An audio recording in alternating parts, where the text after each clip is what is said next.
রোল্যাক 10 mg tablet ব্যথা কমানোর শক্তিশালী ওষুধ। সবাইকে স্বাগতম। আমি পবিত্র দেবনাথ, তোমাদের প্রিয় চ্যানেল মেডি বাংলার পক্ষ থেকে বলছি। আজকে আমরা এমন একটা ওষুধ নিয়ে কথা বলবো যেটা ব্যথার ক্ষেত্রে একেবারে দ্রুত কাজ করে। নাম হচ্ছে রোল্যাক 10 mg ট্যাবলেট, যার জেনেরিক নাম কেটোরোল্যাক ট্রোমেথামাইন 10 mg। এই ওষুধটি তৈরি করেছে বাংলাদেশের বিখ্যাত ফার্মাসিউটিক্যাল কোম্পানি রেনাটা পিএলসি। প্রতি ট্যাবলেটের দাম মাত্র 12 টাকা, আর একটা স্ট্রিপে 14টা ট্যাবলেট থাকে, যার মোট দাম 168 টাকা। ভিডিও শুরুতেই বলি, যদি তোমরা নতুন হয়ে থাকো আমাদের চ্যানেলে, তাহলে মেডি বাংলাকে সাবস্ক্রাইব করে পাশে থাকা বেল আইকনটা অন করে রাখো, যাতে এরকম দরকারি স্বাস্থ্য ভিডিও মিস না করো। চলো এখন জেনে নিই রোল্যাক 10 mg আসলে কি, এটা কিভাবে কাজ করে, কখন খাওয়া যায়, কাদের খাওয়া উচিত না, পার্শ্ব প্রতিক্রিয়া কী হতে পারে, আর সবশেষে কিছু গুরুত্বপূর্ণ সতর্কতা। রোল্যাক 10 mg কি? রোল্যাক 10 mg হচ্ছে একটা শক্তিশালী ব্যথানাশক ওষুধ, যার মূল উপাদান কেটোরোল্যাক ট্রোমেথামাইন 10 mg। এই ওষুধটি তৈরি করেছে বাংলাদেশের বিখ্যাত ফার্মাসিউটিক্যাল কোম্পানি রেনাটা পিএলসি। প্রতি ট্যাবলেটের দাম মাত্র 12 টাকা, আর একটা স্ট্রিপে 14টা ট্যাবলেট থাকে, যার মোট দাম 168 টাকা। ভিডিওর শুরুতেই বলি, যদি তোমরা নতুন হয়ে থাকো আমাদের চ্যানেলে, তাহলে মেডি বাংলাকে সাবস্ক্রাইব করে পাশে থাকা বেল আইকনটা অন করে রাখো, যাতে এরকম দরকারি স্বাস্থ্য ভিডিও মিস না করো। চলো এখন জেনে নিই রোল্যাক 10 mg আসলে কি, এটা কিভাবে কাজ করে, কখন খাওয়া যায়, কাদের খাওয়া উচিত না, পার্শ্ব প্রতিক্রিয়া কী হতে পারে, আর সবশেষে কিছু গুরুত্বপূর্ণ সতর্কতা। রোল্যাক 10 mg কি?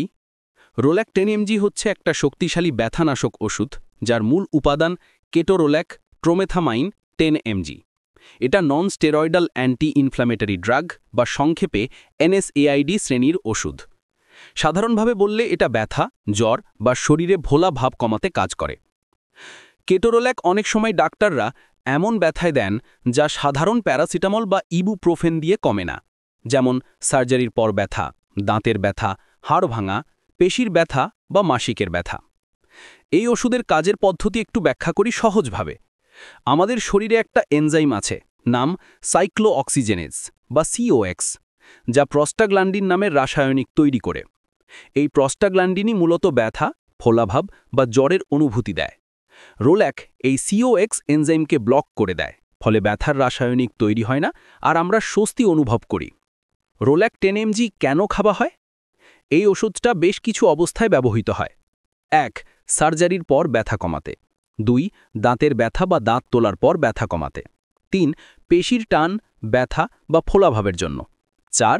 হাড় ভাঙা বা আঘাতজনিত ব্যথায়। আর অনেক মেয়েরা ব্যবহার করেন মাসিকের সময় অতিরিক্ত পেট ব্যথা কমাতে।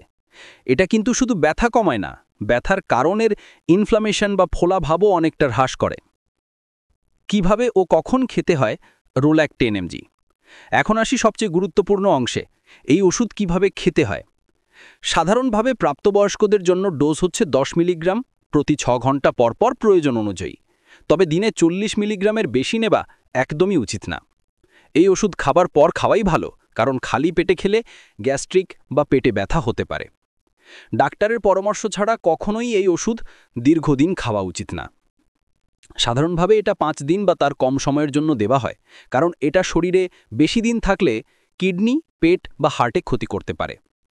রোল্যাক ইনজেকশন ও ট্যাবলেট দুটোই আছে। রোল্যাক শুধু ট্যাবলেট নয়, ইনজেকশন ফর্মেও পাওয়া যায়। হাসপাতালের ডাক্তাররা অনেক সময় সার্জারির পর ইনজেকশন আকারে দেন, পরে রোগীকে ট্যাবলেট চালিয়ে যেতে বলেন।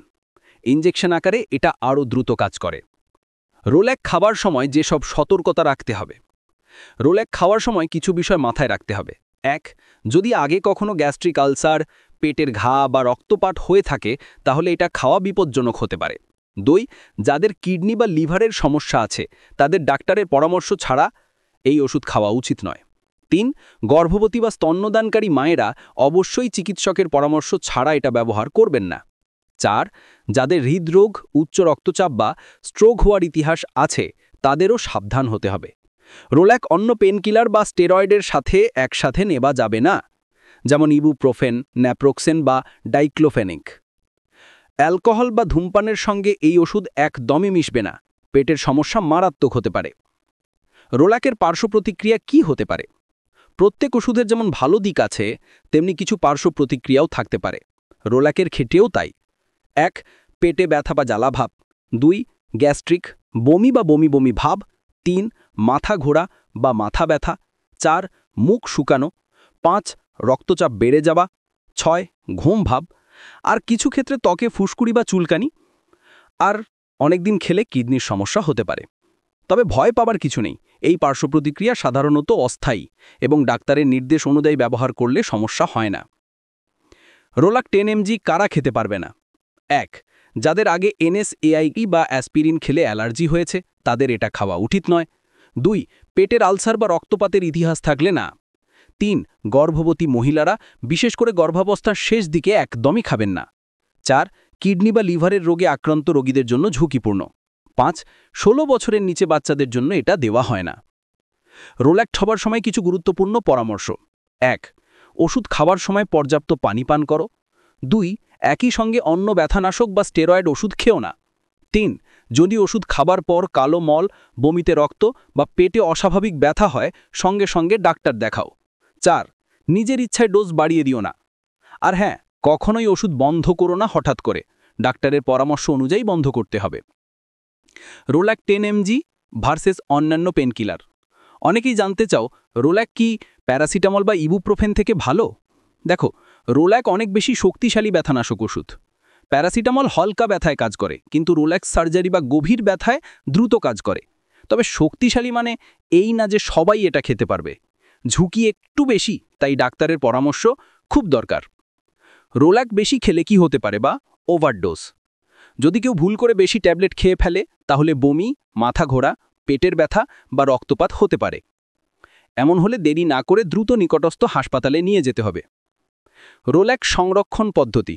রোল্যাক 25 ডিগ্রি সেলসিয়াসের নিচে রাখবে, শুকনো ও ঠান্ডা জায়গায়। সূর্যের আলোতে বা শিশুর নাগালের মধ্যে রাখবে না। কোম্পানি রেনাটা PLC, প্রতি ট্যাবলেট 12 টাকা, স্ট্রিপ 168 টাকা 14 পিস। সাবধানতা: গ্যাস্ট্রিক, কিডনি, গর্ভাবস্থা ইত্যাদিতে সতর্কতা প্রযোজ্য। রোল্যাক 10 mg সত্যি একটি কার্যকর ব্যথানাশক ওষুধ, কিন্তু এটা যেন সাধারণ পেনকিলারের মতো ব্যবহার না করা হয়। মনে রেখো, প্রতিটি ওষুধই একটি রাসায়নিক পদার্থ, তাই এর ব্যবহার সব সময় ডাক্তারের পরামর্শ অনুযায়ী হতে হবে। নিজে থেকে ওষুধ খেয়ে নিজের ক্ষতি করো না। বিশেষ করে ব্যথার আসল কারণটা জেনে তবেই চিকিৎসা নিতে হবে।